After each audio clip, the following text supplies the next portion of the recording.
thank you. And thank you, Jim and Debbie and Andy and Walter, for your reflections and remarks. Peace is impossible without wisdom. And studies have been conducted cross-culturally in an effort to define wisdom. Wisdom being a universally recognized characteristic found in all societies, within all religious traditions, and in every epoch of history. There are in every community those who are quite simply recognized as wise men and wise women.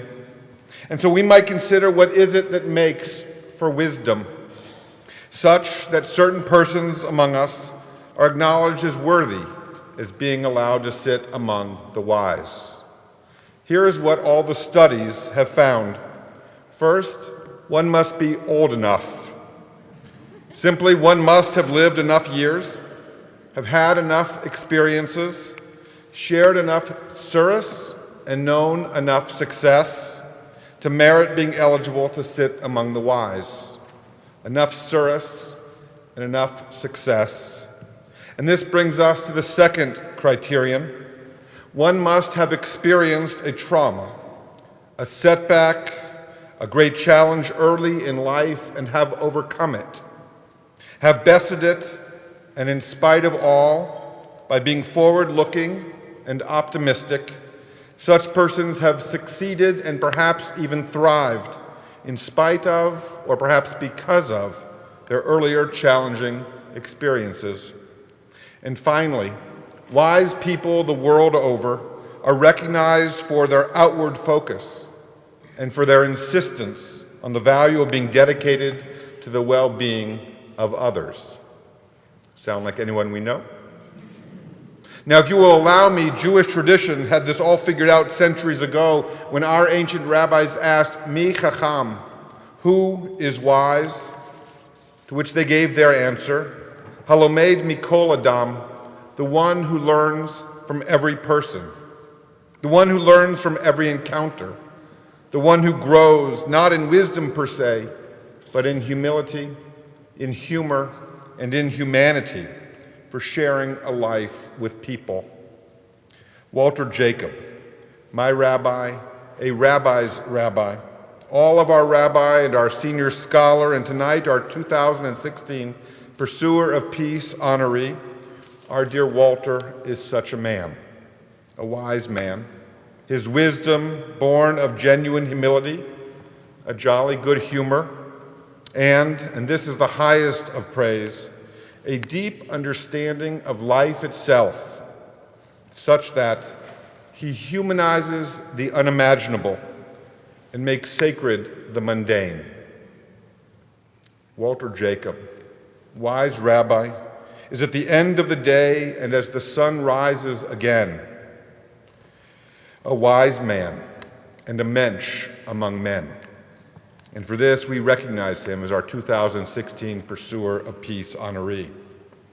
In recognizing or recommending an applicant for admission to a school or for a professional position, one is far more likely to call attention to her imagination and intelligence, to his industry and integrity, than to an applicant's humility.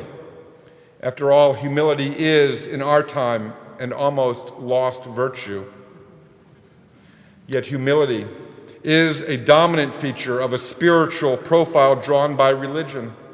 And humility is the first step towards wisdom, recognizing how small we are before all the world, how little we understand or can control, and yet how much potential for good each and every one of us embodies. Yes, as Walter Jacob teaches us by his example, humility is the first step towards wisdom. Facing life squarely for all of its challenges and setbacks and loss, with a firm faith in the potential for blessing that is yet unrealized in every circumstance. It is in this way that Rabbi Jacob best embodies the prophet Micah's eloquent summation of our highest duty. What does God require of us? Only that we do justice, love mercy, and walk humbly with our God. Now, I know that this type of effusive praise is only mildly tolerated by our honoree. And so I'm confident that as Walter sits here and listens to all this fulsome praise, he is, and here I quote his own words, in good Jewish fashion, discounting such talk wholesale. Which brings us, of course, to Dr. Jacob's good humor. Anyone who knows Walter appreciates the delighted, often slightly mischievous twinkle in his eye as he shares a bemused perspective on congregational life or on the larger world around us. Rare is the Shabbat morning when he doesn't have a wonderful, warm, and sometimes slightly wicked word on the morning's proceedings. Why, just last week, as he looked out over an assembled congregation not quite as large as the one here tonight, he wondered to me in a stage whisper, "Let's see who's here, who perhaps I might know." Or after I returned to my seat after delivering a holiday sermon and receive either his appreciative nod, wordless, or he might offer with impeccable timing, "Well, they can't all be winners."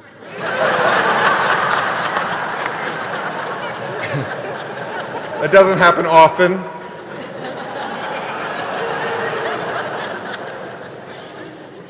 Either case, his gentle and good humor tells us how much he cares.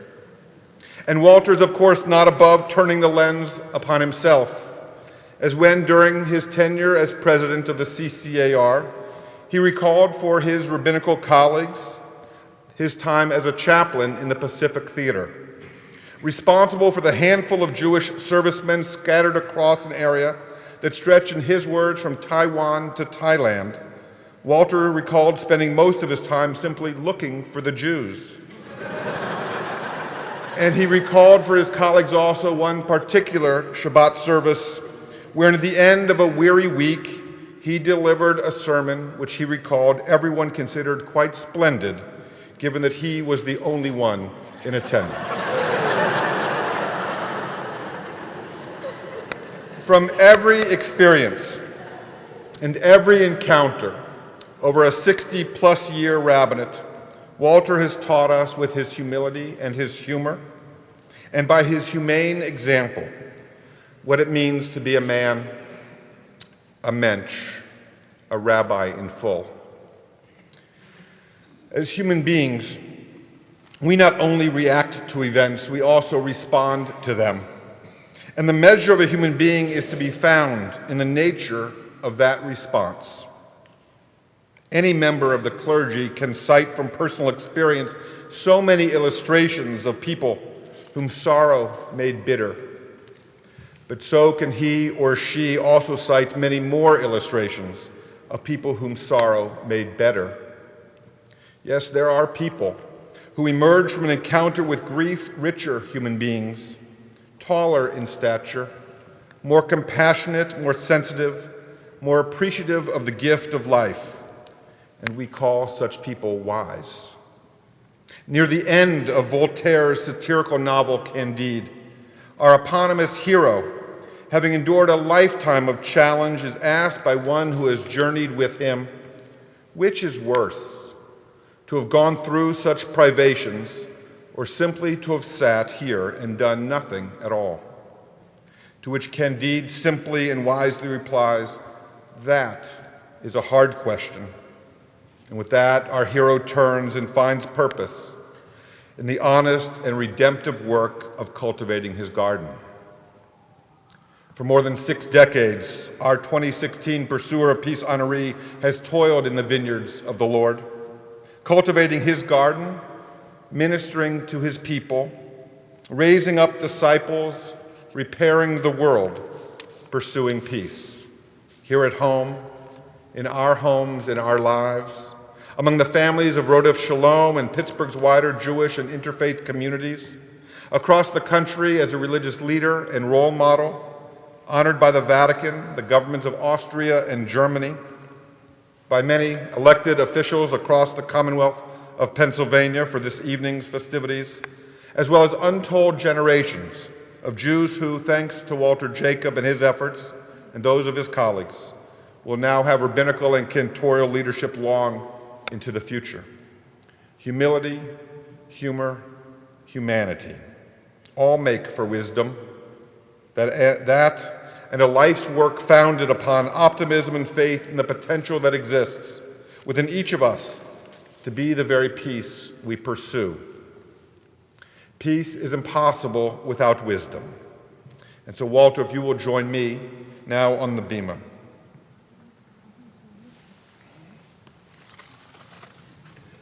It is a great privilege and honor for me, Walter, as your successor and your student, your rabbi and friend, a high honor to present to you the 2016 Pursuer of Peace Award for tending to us and our garden, for guiding us and teaching us, for your unflagging personal example of faith in pursuit of an improved encounter with and experience of the world,